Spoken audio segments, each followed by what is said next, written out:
Some of the residents in and around St George, and in about half an hour we'll be going back to our reporter on the scene there, Eliza Blue, for all the latest as that flood peak is expected to be reached, in fact, within the next couple of hours.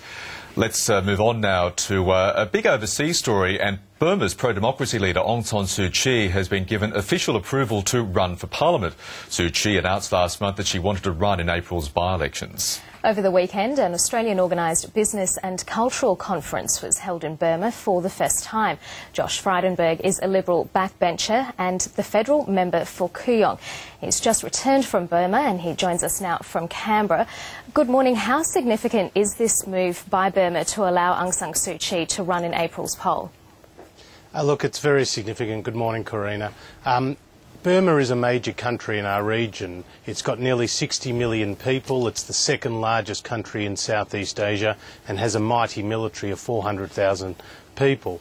But it's been a military dictatorship for so many years, since 1962, and Aung San Suu Kyi has been a democratic voice that has been suppressed in Burma.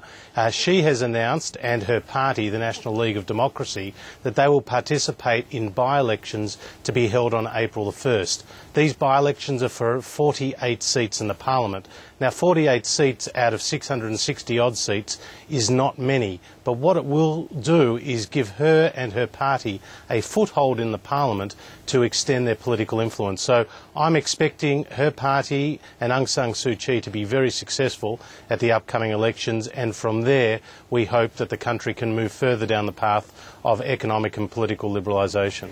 Yeah, so do you think that Burma's government is genuine not only in allowing Aung San Suu Kyi to run in this poll but in its reform agenda?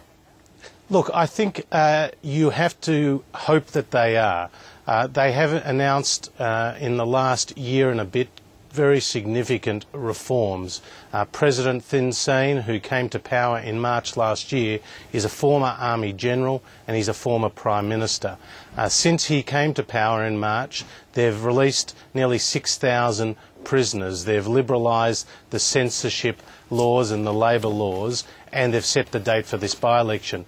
But that's not to say these changes are irreversible. I think we have to be on guard. I think we have to be very cognizant of the significant human rights abuses that have taken place in Burma, the political cronyism, the rigging of elections. See, don't forget, Karina, in 1990, Aung San Suu Kyi's party did run in the elections and won, but they were never allowed to govern by the military rule. And so therefore we have to tread very carefully, but we also have to hope that these reforms are genuine and are long-lasting. So do you still worry then that Burma could regress? Absolutely, and I think everybody does, and that's why there is still a strong sanction regime in place. But if you look at what the United States has said, they are going to undertake full diplomatic relations with Burma. They're going to upgrade from a chargé d'affaires to a full ambassador. Hillary Clinton recently visited Burma. She was the first US Secretary of State in more than 55 years to go to that country.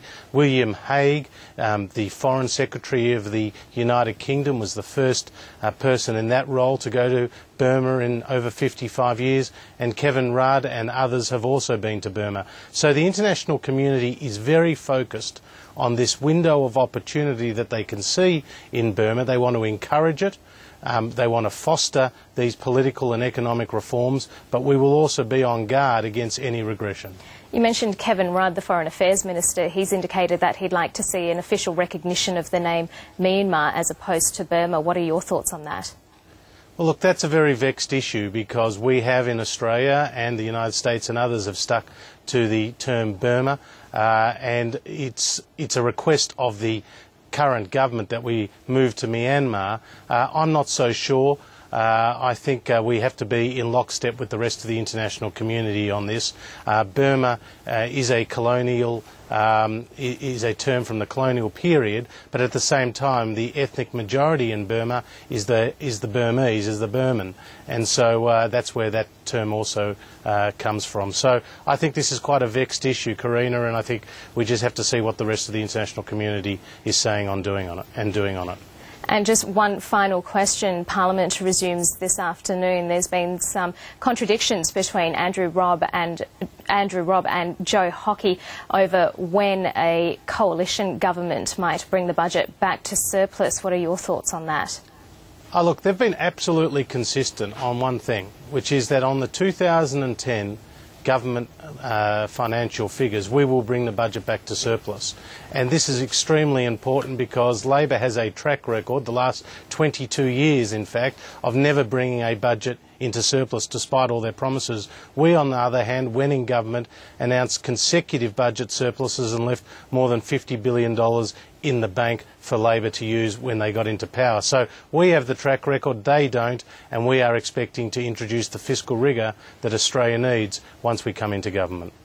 Josh Frydenberg in Canberra, thank you for joining us. Thank you, Karina. Now,